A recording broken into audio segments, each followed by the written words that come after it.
Hi, welcome to or back to my channel. I'm Emily. Today I'm filming a summer reading list. These are books that I've read recently that I think would be perfect to read this summer. I always read all summer long. I mean, I've been reading a lot this year, but so much of it has been reading lists that I've been given. I'm studying creative writing. I have a pretty long summer before I start year 2 of my master's, but I'm going to be reading and doing research for my dissertation, which I will be writing next year. Also, I've got a bit of a cold right now, so if my voice sounds weird, that's why. But I really wanted to film this video for you guys, and I would love to hear your recommendations in the comments. Let me know if you've read any of these books, and also what books are you going to be reading this summer. So, let's get started. Okay, so I've got a pretty big stack of books here. And these are pretty much books I've read in the last few months that I am still thinking about now. There's a lot of non-fiction here because I've been studying that lately, but then there is some fiction too. Let me know in the comments what you're getting up to this summer, and if it's not summer for you, I feel you can read all these in winter too, so I hope you enjoy this. I did mention this book in my Cambridge Student Recommends books. I wanted to just kind of mention it in this video as well too.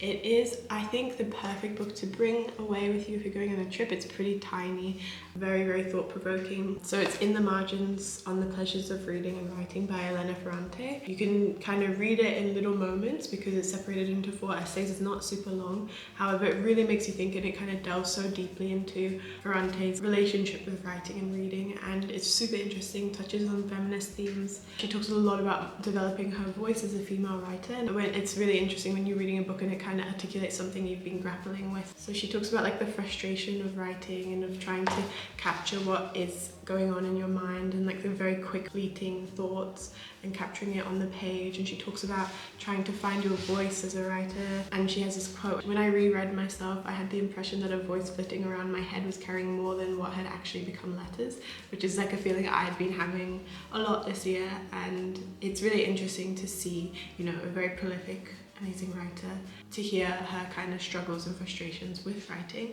She really talks very interestingly about the misogyny in our literary history, and how men's voices have been the loudest on the page. She talks about being a big reader in her adolescence and then how that kind of trained her to become a writer, or was part of her education in how to write, and I think that's so true. This book I highly recommend for any of you who are interested in writing, who are writers, and also who are readers. Super thought-provoking, and I found the gender discussion about struggling to find her voice as a female writer in a world that has been very filled with male voices historically, and her like struggle to grapple with who she is as an author. Super interesting, highly recommend. So my next book, which a lot of you I'm sure may have already read, is Bunny by Mona Awad. And this book has had so much conversation around it, extremely polarizing opinions. You pretty much either love or hate it, and I'm part of the team that loved it. And I read it at the perfect time because it's about Samantha, who is in an MFA in creative writing, and it's about her classmates and I think the second year in her program. So it kind of very much connected to where I am right now and what I've been up to, because I've been doing a master's in creative writing this year. It is so funny, it's so experimental, it's refreshing, and it's different to what I normally read, and I really love bunnies, so I kind of picked it up for that at first. I don't know what I was expecting going into it, but it's actually a horror. There's a couple of grotesque and disturbing elements, especially to do with bunnies, so just know that. But the disturbing quality of this book is more subtle and complex, and more to do with relationships and what's kind of going on under the surface, and like Samantha's own identity and the struggles that she's having.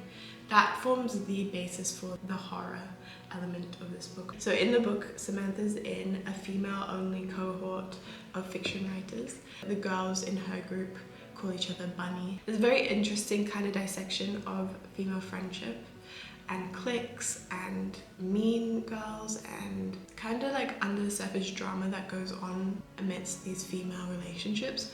Super intelligent writing. Mona Awad was one of the Brown MFA students. She did a PhD after that, I think, where she specialized in fairy tales, and specifically something to do with fear in fairy tales. And so you can tell there's this fairy tale-esque undertone to the whole book, which I took to very much. There's this kind of Alice in Wonderland-esque theme. It's not very much like an adaptation of a fairy tale. It's a new story, but there are a lot of layers that come from fairy tales, and you can tell. That's one thing I really loved about this book, and I think that's part of what I found so addictive about it. Margaret Atwood calls this a genius book. She's called Mona Awad her literary heir, so that's pretty cool. And I think that there's this like disturbing, sinister element to this that just pervades the whole story. There's this dichotomy of this very alluring setting of the college and everything, and like the bunny, and then there's this like sinister thing as well that's going on throughout the whole book, so you kind of never really know where you stand while you read it. And there's some really interesting play with perspective, which I love. Super fun experimental stuff, so very much recommend this. Next book is a little bit controversial. The Premonition by Banana Yoshimoto. I haven't read any of her works until this one, and I've been wanting to read Kitchen and a lot of her other writing, so I'm going to get onto those next. But this was a good introduction. It wasn't very long. It's written in quite spare prose, not overly flowery or anything, which I quite enjoyed. It's about a young woman called Yayoi who is 19, and she has these this feeling that she's forgotten something. She doesn't remember her childhood. She has like gaps in her memory, and she has these kind of premonition feelings and these sensations that kind of overtake her sometimes, which I found really interesting. It was very mysterious and alluring and dreamlike, and you felt very pulled into this world while reading. Vanity Fair says Yoshimoto's novels are like jewel boxes, and I definitely agree. Plus I would say this is like one of the most beautiful book covers I've ever seen. It's a very interesting book, and setting up this kind of premonition, mysterious feeling. For me, that's something I really love in a novel, where the mystery isn't like this outward thing, it's actually an internal mystery that she has to try and uncover. So she goes to her aunt, and through like talking with her aunt and kind of going off on her own, she starts to uncover these things about her history and her life. Unexpected where this book goes. There is quite a controversial element to this book. It was published in the 80s, and there is like some taboo relationships in here that people have taken a lot of offense to.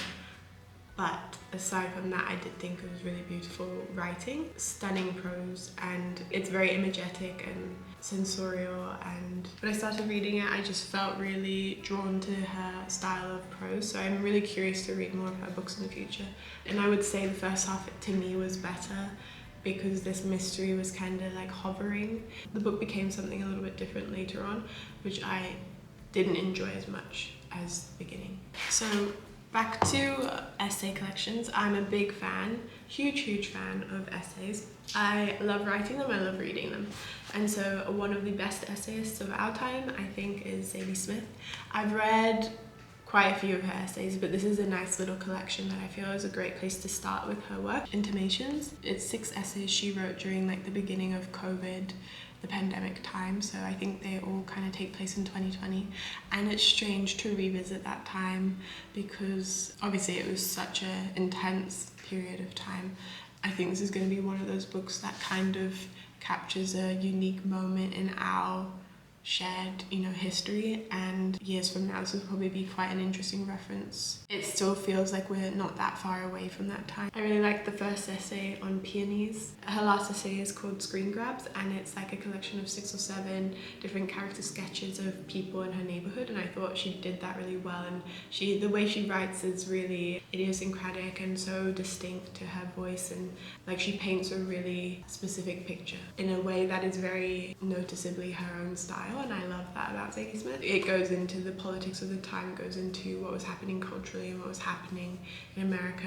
It was definitely an intense read, but I feel like she did capture the time very aptly in this collection of essays. And I also like a collection because I don't think there can be just one essay written on that time, because it was just so complex and intense, and so she, having 6 essays in the one collection, is able to give a more broader picture of that time. So I thought that was a really good essay collection. Okay, so this book is quite an interesting one to me, because when I bought it I thought it was non-fiction, but then it says it's a novel. It's Girl by Camille. She is a French author And I learned something in my non-fiction module that there's this, genre of fiction that's called autofiction. And apparently in France, there's like a bit more of a blurred boundary between what you would call fiction and what you'd call non-fiction. And so there's like these novels that are kind of non-fictive. The way that gender is explored in French literature is really interesting to me. And so this one in particular, obviously it's called Girl, so it's exploring what it means to be a girl, but in a particular family. So it's about a girl called Lorraine, and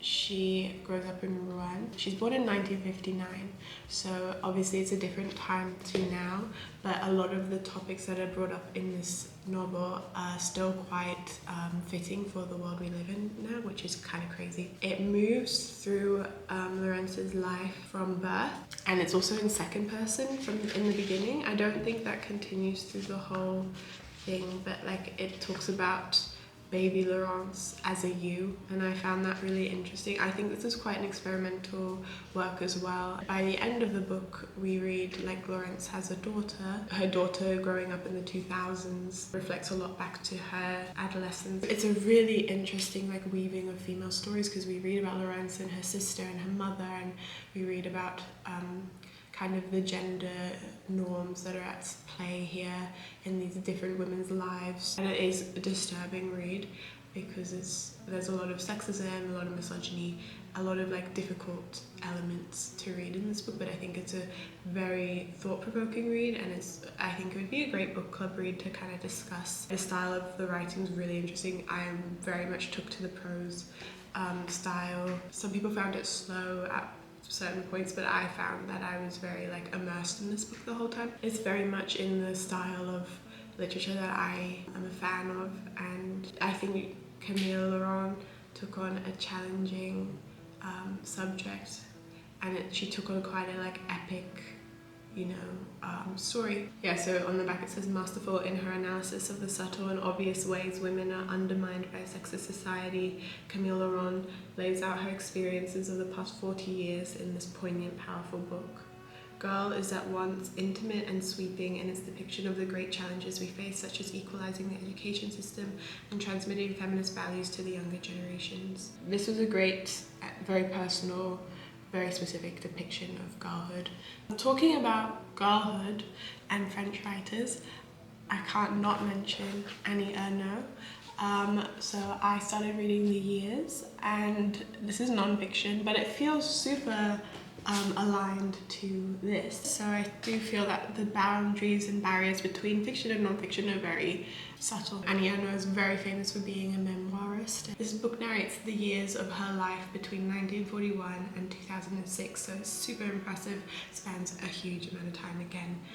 Similar to Girl. This is set, I actually think it may have been set in the same town to begin with as Girl. It is like a mosaic and a tapestry, and it's the way she weaves like moments in her life, the coming of age, her girlhood, within the landscape of her country, of France, of Europe, and of just like what's going on in the world at that time. And she weaves everything very masterfully. She writes in fragments, which I love. I'm a big fragment fan, and I think it works really well here again, because when you're excavating memory and when you're bringing in and weaving all these other elements, there's so many gaps and there's so many things we don't remember, and there's so much that you're kind of grappling for and to remember.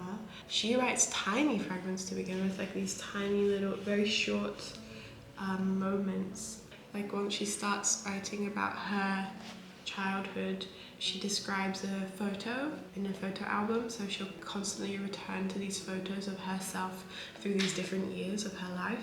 I'm a very visual person, so I love how she kind of captures, weaves and distills images. So Annie Ernaux has been awarded the Nobel Prize in Literature, I think 2 years ago, and you can tell why when you read this. It's like a massive feat to have kind of achieved what she has in her memoir. The experimental approach she takes is really refreshing and interesting, and great read if you're interested in memoir, but it doesn't feel like a typical memoir, which I really enjoyed as well. I think I may have mentioned this in my video of books I want to read this year, like earlier in the year. It's Virginia Woolf's Jacob's Room. I'm a huge Virginia Woolf fan. to begin with, but I also really did want to read this novel because Jacob goes to Cambridge, and I'm enjoying reading some literary references to Cambridge at the moment. Virginia Woolf's brother went there, and I think a lot of Jacob is maybe based on him, apparently. She never got to study there, but she did get to teach there, I think.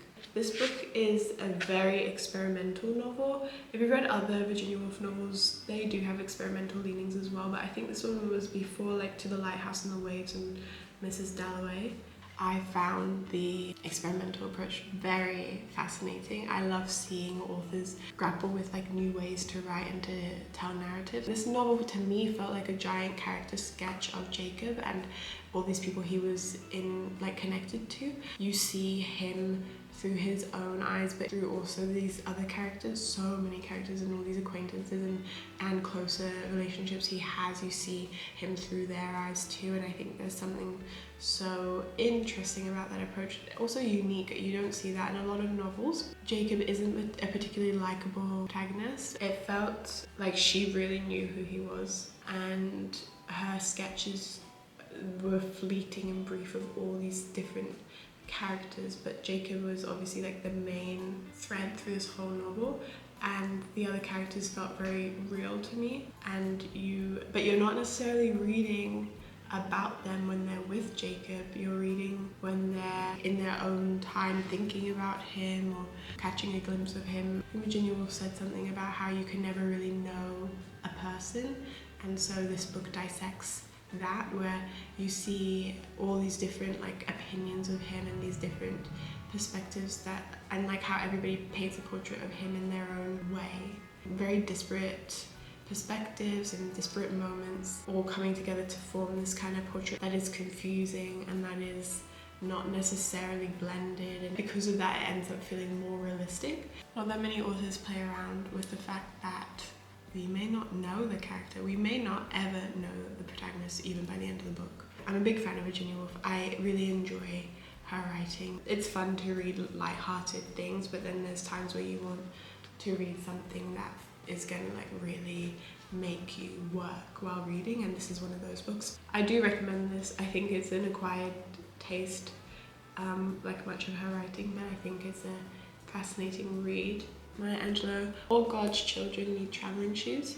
This is part of her memoir collection, 7 volumes in her autobiography. This is the first volume I've read, and I don't know if you have to read them in order because this is the 5th volume. I felt that it can stand alone as a read, but also you know that it's part of a bigger picture, a bigger story, and so it made me really want to read everything else. This is the volume where Maya moves to Ghana. It is a really interesting exploration of culture and race, of what belonging means and what home is, and it asks some really challenging questions. Her style of prose is super poetic, and that's no surprise, but there's something so rich and so lyrical to the way she writes, which just kind of draws you in immediately. She paints a really strong picture of the world that she's in, and it's about her relationship with her son, her changing relationship with him as he grows older, and it's about her relationship with herself. It's a real dissection of identity and culture and family and home and belonging, and really, really beautifully written. My sister and I, she read it first, and she told me I had to read it, and then we've just been talking about it a lot, and I think it's one of those books that you will want to talk about after you've read. I've got Let Me Tell You What I Mean by Joan Didion. It's another essay collection, and this one is a collection of her works that weren't ever published in a collection. And actually this is one of my favourite collections, so I find that quite interesting. And the foreword in this by Hilton Ells was brilliant as well. There's an essay called Why I Write, and I absolutely loved that one, and she kind of talks about finding her voice as a writer. She says, I write entirely to find out what I'm thinking, what I'm looking at, what I see and what it means, what I want and what I fear, and what is going on in these pictures in my mind. I think Joan Didion has a very great ability to distill her thoughts and perspectives in spare prose, but in a very unemotional, detached way that then evokes a lot of emotion. So I find her writing really fascinating to read. I think that's a thing for all these authors. They're so unique and distinct in their voices, but also so authentic, and you can tell that they've been writing a long time and they've really developed who they are as writers in that time. There's a lot of essays in here that I enjoyed, and obviously with any essay collections there's some you enjoy more than others, but there's definitely something in here for most people to enjoy. read Romeo and Juliet before many times. Classic. By the way, stunning copy of this. When I saw it, I had to get it. I'm such a fan of like pretty book covers. I was working on a Romeo and Juliet play in Cambridge when I found this. It was really fun to read again, and I think when it's summertime, reading a play is perfect. And again, if you're trying to get out of reading slump, if you're tired, and if you just need something to dip back into reading, it's like a play is pretty much the perfect thing to go for.